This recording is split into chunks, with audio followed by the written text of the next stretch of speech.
ese segundo video del método de cálculo para determinar las presiones de tierra que actúan sobre un muro de contención. Bueno, para dar inicio al estudio acerca de lo que es presiones de tierra, es importante tomar en cuenta el concepto ¿qué es una presión lateral? Se dice que la presión lateral del suelo es la presión que el suelo ejerce en el plano horizontal. Las aplicaciones más comunes de la teoría de presiones laterales en el suelo son el diseño de estructuras de cimentaciones como muros de tierra, zapatas, túneles y para determinar la fricción del terreno en la superficie de cimentaciones profundas. Bueno, hay una serie de fórmulas, más adelante vamos a ver una serie de fórmulas. Entonces, para describir la presión que un suelo puede ejercer se usa un coeficiente de presión lateral que le vamos a conocer como K. Es decir, K es la relación que existe entre la presión lateral horizontal con respecto a la presión vertical que está acá, que se determina ahí, que sería la presión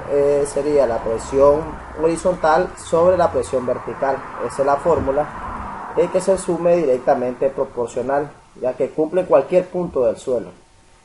Los coeficientes de presión lateral pueden variar dentro de tres categorías.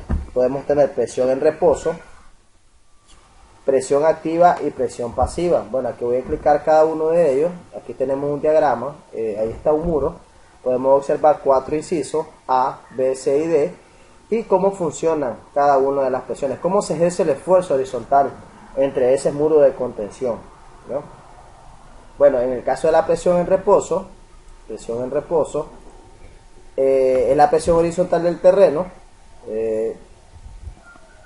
La presión del terreno sobre un muro está fuertemente condicionada por la deformabilidad del muro, es decir, cuánto se deforma el muro es por la presión ejercida. Es decir, si el muro y el terreno sobre el que se fundan son tales que las deformaciones son prácticamente nulas, se está en el caso de empuje en reposo. Es decir, si no hay ningún tipo de deformación, se puede considerar que el empuje o la presión es en reposo.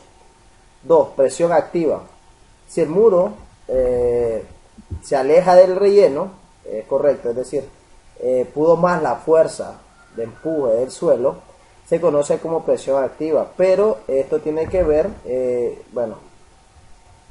según la figura idealizada que está acá, ¿no? Tiene que ver con una fórmula, ¿ya? Con respecto al ángulo horizontal, que dice que es 45 grados más el ángulo, ¿verdad? Ese ángulo que está ahí entre 2, es decir, dividido a la mitad, ¿ya? Dice en la masa del suelo y la cuña de A, B y C que se desliza. Es decir, aquí tenemos A, B y C, podemos ver que se forma un triángulo rectángulo en esos 3 puntos y observamos el grado de inclinación. Bueno, esta fórmula la vamos a aplicar según la teoría o el método de Rankine, en la teoría de plasticidad, y más adelante lo vamos a ver.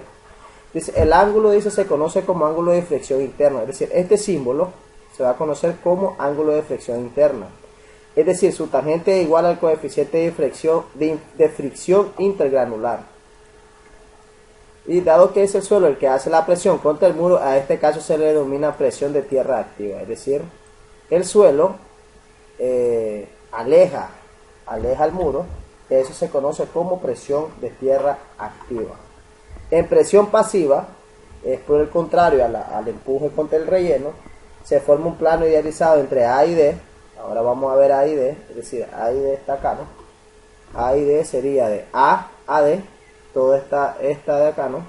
Ahí sería la figura idealizada. Igual aplicamos la misma ecuación, en este caso ya no es menos, ahora le anexamos el signo de más, que sería 45 grados más el ángulo entre 2, en la masa del suelo y la cuña de A, ahora sería A, D y C. Eso sería este triángulo, delimitado por este triángulo donde dice A, D y C. ¿Ya? Sería todo el triángulo, a eso se le denomina en reposo. En este caso la mayor presión que esta cuña ejerce sobre el muro se conoce como presión pasiva, es decir, el muro cede y empuja al suelo de relleno allí ubicado. Bueno, para obtener el empuje, nosotros podemos trabajar con el método de Rankine, aquí está, basado en la teoría de plasticidad de 1857. Se puede determinar, dice que un suelo en estado plástico, cuando se ejerce un estado de falla incipiente generalizado, hay dos estados prácticos, el que tiene cuando el esfuerzo horizontal alcanza el valor mínimo, que es la presión activa conocida por Rankine, y que ocurre cuando dicha presión llega al valor máximo, que es la presión pasiva. La solución basada se basa en la siguiente hipótesis: que el suelo es homogéneo e isotrópico, la superficie de falla es plana, determinado por algo que es plano, la superficie posterior del muro es vertical y no existe fricción entre el suelo y la parte posterior del muro. Bueno, en un terreno sin cohesión, aquí podemos tener que C igual a 0 y el ángulo desigual a 0. Con una superficie horizontal se tiene para el estado activo, es decir, esta es la ecuación, según esta figura que está acá, esta es la ecuación que podemos determinar, donde Ka dice que Ka es el coeficiente lateral de empuje activo. Aquí tenemos la fórmula, dice que Ka va a ser igual a la tangente al cuadrado, sería esta fórmula, por 45 menos el ángulo entre 2. Ese es para en el caso de empuje activo. Aquí podemos observar que tenemos el muro, tenemos los esfuerzos horizontales y los esfuerzos verticales.